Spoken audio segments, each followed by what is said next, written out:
Hey everybody, it's Jim here, and if you watched yesterday's video, you would know I did sell the Gibson ES-339. It's sitting right next to me, and it is kind of sad in some ways, but I mean, it is what it is. I was able to sell the custom shop Telecaster that meant a whole lot more to me on a lot of other levels than this guitar did. I love this guitar, nothing wrong with it, but it's gotta go.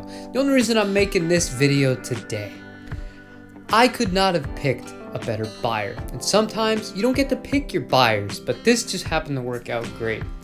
I had a message come to me asking if they could have a conversation with me on the phone about this guitar because they didn't believe the price was as good as it was compared to some of the other prices on Reverb, which, I mean, to be fair, it was like $400 less mine than some of the other ones that were available. But I'm waiting for the phone to ring, and it does ring. I look at it, and it's my hometown's area code. And I'm like, what? Like, is somebody from my family calling me? No, I answer it.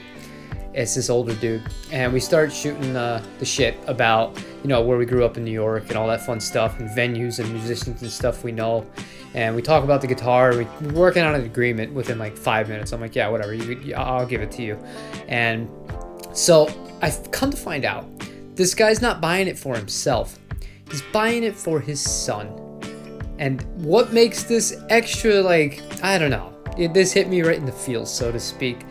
His son had moved from New York to Southern California to try and make it in music, just like I did when I was younger. And I was like, oh man, you know, it's so cool to pay it forward and to know that somebody's gonna get a guitar that I had when I was in California. I was trying to do the same stuff out there, and he's still going, and this makes me so happy. He doesn't know he's getting it, and obviously I'm not going to be using anybody's names or information like that, but it really filled my heart with like joy to be like, wow, you know, this isn't going to somebody that's just gonna, you know, put it in a rack and never play it, or a collector or something like that, that this guitar is going to be used. So it's kind of how I came to terms with, oh, you know what, we're going to get rid of this guitar.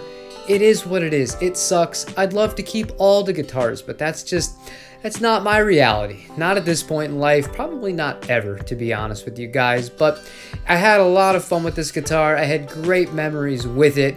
I'll miss it, but at the end of the day, between the 77X Robato, which is the 335 style Japanese guitar, and the Les Paul Wildwood, this one just kind of lost its place. And after the stuff with Gibson too, and stuff with Fender, really wanted to give my money to a company that, you know, I really like as a brand, and what their message is, how they treat their employees, how they interact as a family with Paul Reed Smith. So I asked the question to you.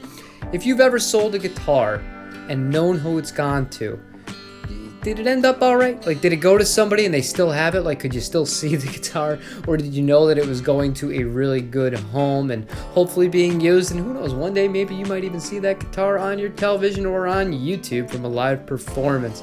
That'd be pretty wild. But I don't know. This just felt good. And I wanted to make a little send-off for this guitar because this has been the benchmark guitar. I have not compared any other guitar as much as this one, as far as with other guitars against it, and I'm not gonna have it anymore, but you know, life moves on, and that is what it is. Had great time, great memories with it. I felt like it needed its own video as its send-off, and right as I finish this, I'm gonna film myself packing this guitar up and yeah, shipping it out to New York. So that's all I have for you guys today.